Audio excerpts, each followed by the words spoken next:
Welcome to this week's edition of Northern California Journal. You know, transportation is what made this country, and today it's still what we depend on. And trains are perhaps the most vital mode of transportation people have depended on since the turn of the century. From this interurban electric train in early Northern California to those futuristic-looking locomotives, trains are what moves this country. And now you can sit back and watch a flash from the past. It's a movie all about the inner workings of a real railroad. We'll even follow two young children as they step out of their front door, only to be whisked away on a real train trip, complete with a dining car and a sleeper car. So sit back and relax and see the way it used to be in the heyday of luxury rail travel in America.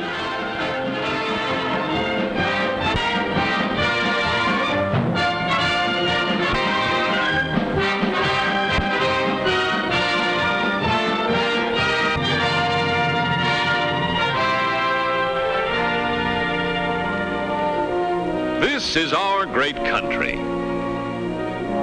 the land we live in, the land we're so proud of, our own United States of America.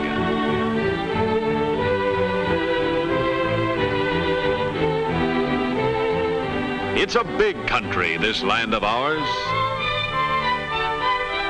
a country of broad plains and rolling prairies, of vast forests and fertile fields, rivers and lakes, high mountains, little villages, and great cities.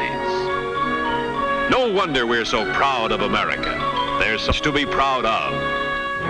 And here's one of the most wonderful things about this vast country of ours. No matter where we want to travel, no kinds of raw materials and manufactured goods. Have you ever stopped to think how really important railroads are? Have you ever thought of what it takes for the millions of people in this great country to be able to travel from one end of the land to the other with speed, safety, comfort, and at low cost?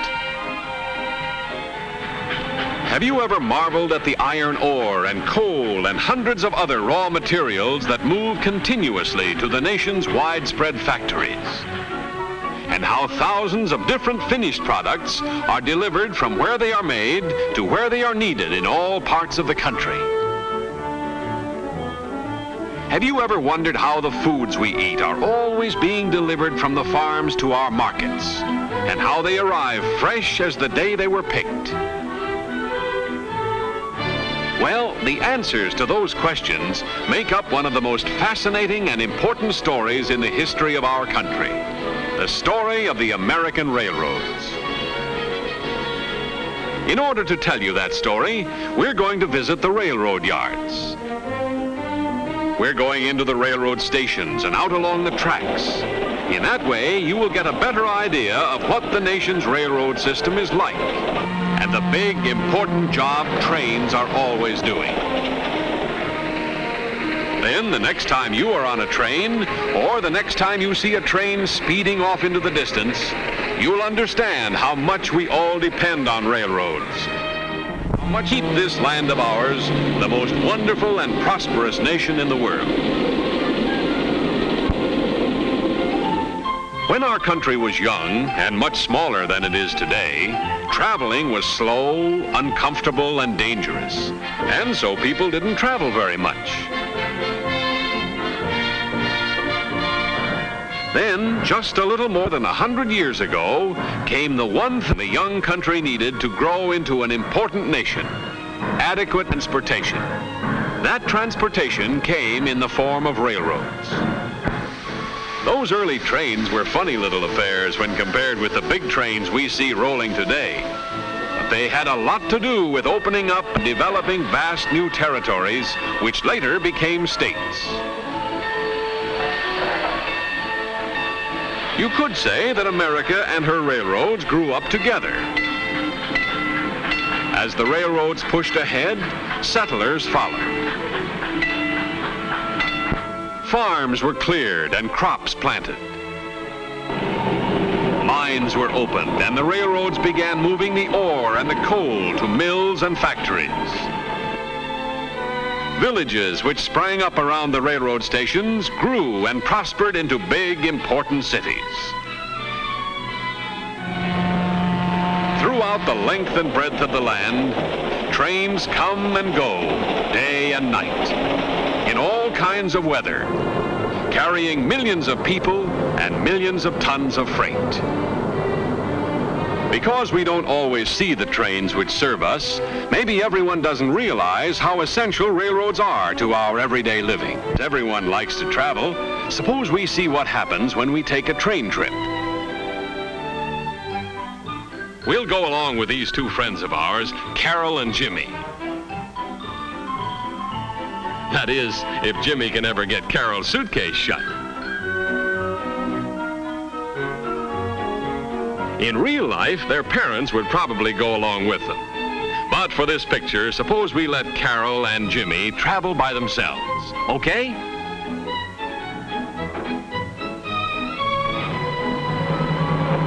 There they go in the taxi cab that will take them to the railroad station.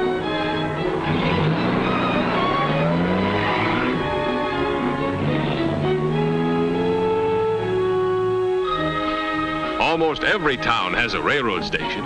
Some are larger than others, but all railroad stations, large or small, are very interesting places. For example, at most railroad stations, you will usually find the Railway Express.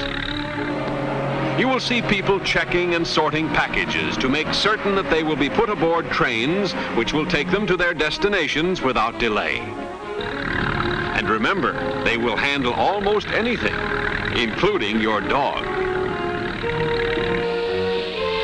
In the yards of many railroad stations, cars are cleaned inside and out to put them into tip-top condition for the passengers who will soon be getting aboard.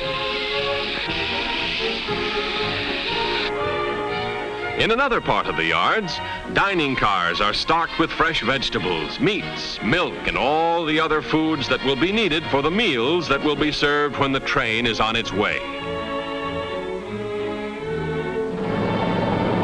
Nearby, there is usually an engine house where locomotives are brought for cleaning and servicing. Maybe you've wondered how great big locomotives are turned around. Well, let's watch and see how easy it is. The locomotive is run onto the turntable. On goes the power, and around goes the locomotive as easy as you please.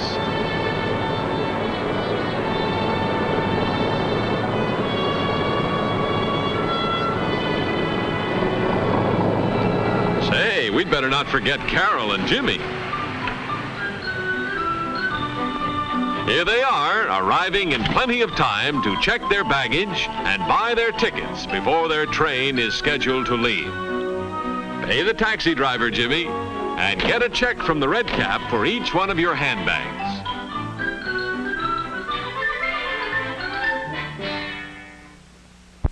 The next stop is to buy tickets. Now let's see, Jimmy and Carol are going to visit their aunt and uncle at a town about 1,000 miles away. They will be coming back by train, so they will buy round-trip tickets. Buying round-trip tickets, they will be saving money too. The ticket clerk stamps each ticket with the date on which the ticket is purchased and the date on which the ticket is used. So far, so good. As Carol and Jimmy are going to sleep on the train, they'll have to have sleeping car tickets too. That's right, you're all set now. Say, you'd better not take too much time paying for your tickets, Jimmy, because here comes your train. There's nothing quite as exciting as a railroad station at train time. From the time the train arrives until it is ready to leave again is usually only a matter of a few minutes. But during that short period, many things happen. Trunks, luggage, and other such items are loaded into the baggage car near the head end of the train. The United States mail is put aboard the railway mail car. Windows are cleaned by a mechanical washer. Friends and relatives bid each other last-minute goodbyes. Passengers like Carol and Jimmy board their cars and are shown their space in the car by the porter.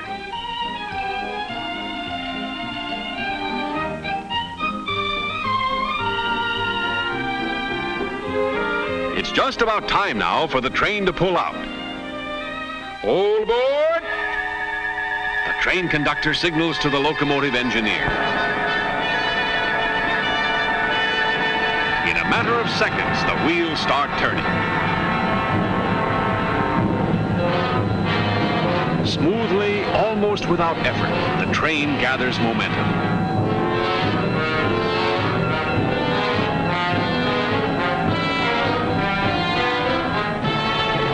And before long, it is out in the open country again, running along at top speed. It's really great fun traveling on trains. You can sit for hours just watching the scenery as it rushes by. It's almost like a travel motion picture, one of the most interesting motion pictures you could possibly imagine.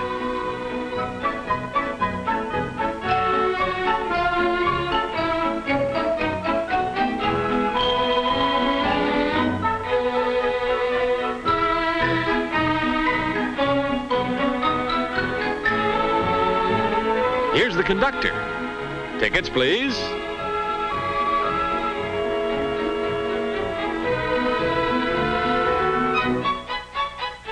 Most passenger trains carry the United States mail, for the railroad postal car is the very backbone of our country's mail service. These men are railway postal clerks, just like the clerks in the post office at home, except that here they work while the train speeds along. Watch them sort the mail, getting it ready for delivery by the time the train reaches the proper station.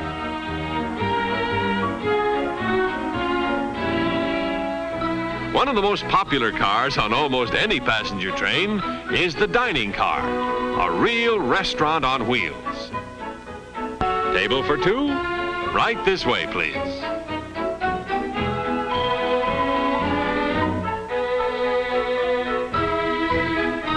Now, Carol and Jimmy, what do you think you'd like to eat? What a choice. Almost anything you can think of. And if you need any help, the steward is only too pleased to offer some suggestions.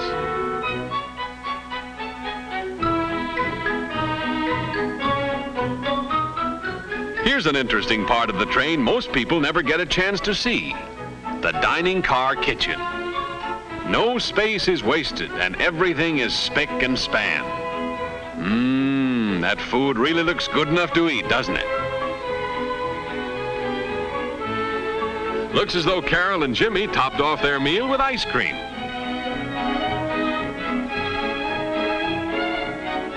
What's this? Oh, the check. That's all right, my good man. Keep the change.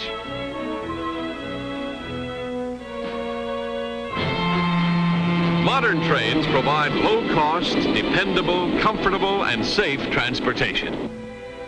They have spacious air-conditioned lounge and dome cars where passengers can relax and read or sit and talk with fellow passengers.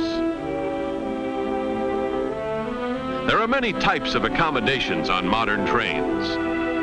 There are single rooms like this called roomettes. There are bedrooms, compartments, and more spacious drawing rooms, all with the latest conveniences, rooms which make up into sleeping rooms at night.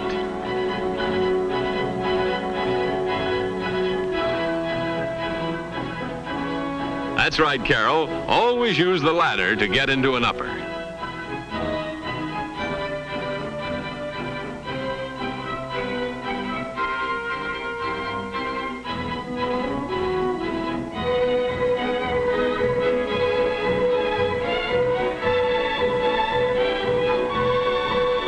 getting pretty late, so good night, Jimmy and Carol, and pleasant dreams.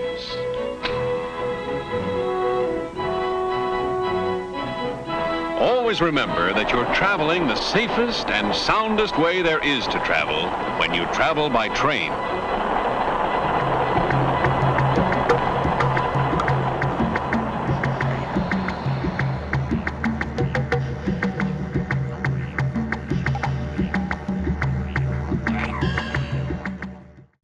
The National Radon Test is about to begin. Radon enters your home from underground. Some people are immune to radon. New homes can be built to protect your family from radon. Radon is the second leading cause of lung cancer. You can call 1-800-SOS-RADON to find out how to get your family's home tested and made safer. You chose to trespass on the railroad tracks. This is the next 60 seconds of your life.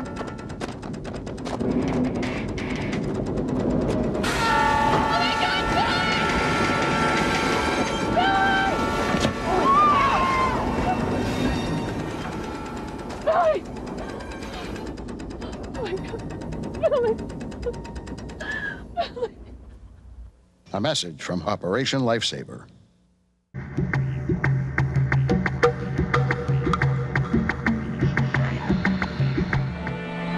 We've been talking mostly about passenger trains. But how many of you know that about half of the trains in the country carry no passengers at all? That's right, they carry freight. Things that are so important in our daily lives. The food we eat. The clothes we wear. The fuel we burn. Almost everything we use depends at some stage on the service of railroads. On the fertile fields of the North and West are grown the millions of bushels of grains which are so much a part of our everyday diets. The railroads move these grains to huge storage elevators or onto the mills. Then later on, when the grains have been ground, the railroads move products, such as flour, to the cities and towns to be baked into the bread which we find every day on the shelves of our neighborhood grocery stores. Moving cattle and sheep from the great ranges of the West is another important railroad job. The cattle are first rounded up. Then they are loaded to special railroad cars to be moved, sometimes long distances, to packing houses where they are dressed. Then the meats are moved again to the meat markets of the country. Eventually, through the help of railroads, we have meat on our dinner tables. Fresh fruits and vegetables, things known as perishables, are handled in special refrigerator cars, kept cool with ice or with machinery that works like your refrigerator at home, to keep perishables fresh while they are being moved, sometimes as far as 3,000 miles. Railroads are depended upon to move the nation's raw materials to factories, which will make them into finished products. Iron ore, scooped from the mines of Alabama and the great ranges of Minnesota, are moved to the nation's blast furnaces to be made into iron and steel. The railroads also buy millions of tons of finished iron and steel every year for their cars and locomotives, tracks and bridges.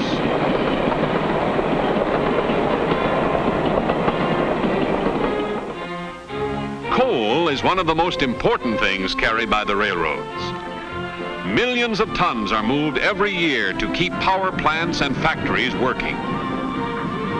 Railroads are depended upon to deliver the coal to towns and cities, to keep homes, hospitals, schoolhouses, and other buildings heated during the cold winter months. Railroad large quantities of coal every year for their steam locomotives and for other railroad uses. Railroads carry forest products, logs and pulpwood from the forests to the mills. And they carry the lumber and the paper and other products made from wood or wood pulp to the places where they are needed. Cotton, grown in Dixie, is moved to the textile mills of New England and the Southeast, where it is made into cloth for clothing and thousands of other important items. Oil is moved by the railroads in huge quantities too, and the railroads buy and use a large part of all the fuel oil sold in the country every year.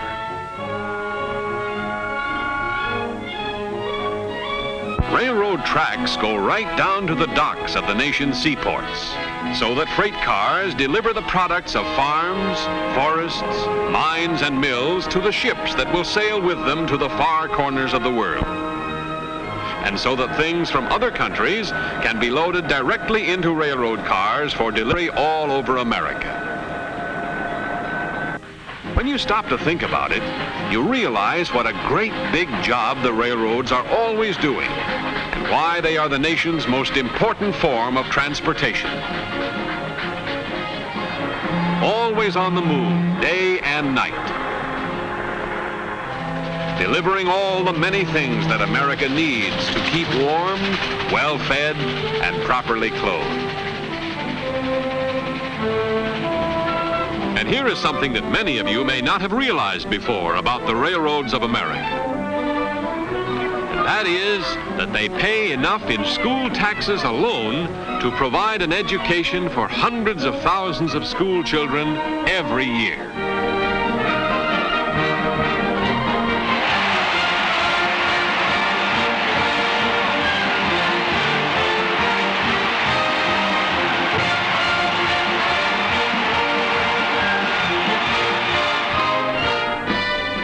It's time we were getting back to Carol and Jimmy. They'll think we've forgotten all about them. Here's their train coming into their station, and right on time. It looks like their aunt and uncle are pretty happy to see them, too.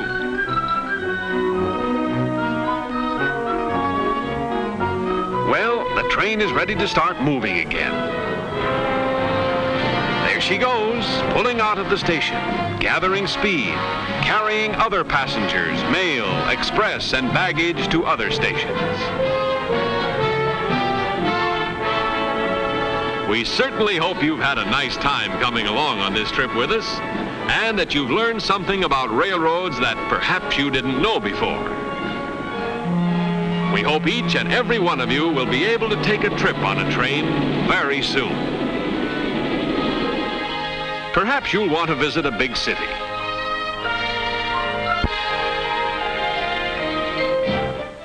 Maybe you'll prefer to take a vacation trip to the wide open spaces.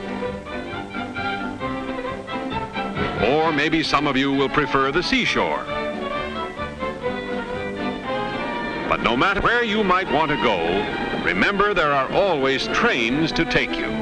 And when you go, you'll see how big and how wonderful your own United States of America really is.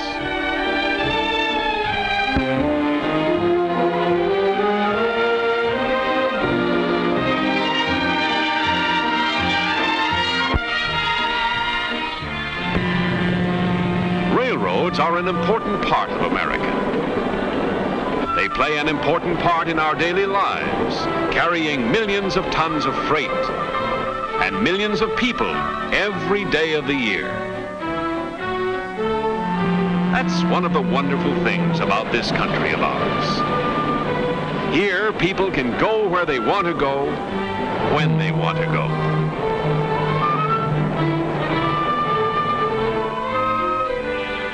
Yes, this is indeed a great land. A land of opportunity. A land made great by the efforts of individuals. Individual efforts which have raised ours to the world's highest standard of living. Here in America, a person can worship God as he chooses. He can go to the church of his choice.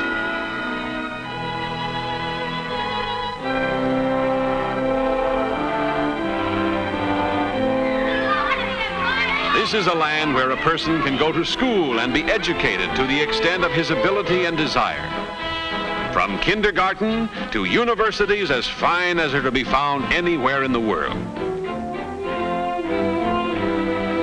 This is a great country, America. A country of the people, by the people, for the people. A country whose flag we are always proud to honor, and whose rights, principles, and freedoms we are always proud to uphold. It was upon these principles and freedoms that this nation was built, and these same principles and freedoms held fast by America's youth. A youth educated in her history and traditions are the greatest hope, the greatest protection for the future of this, the greatest of all countries, our country, the United States of America.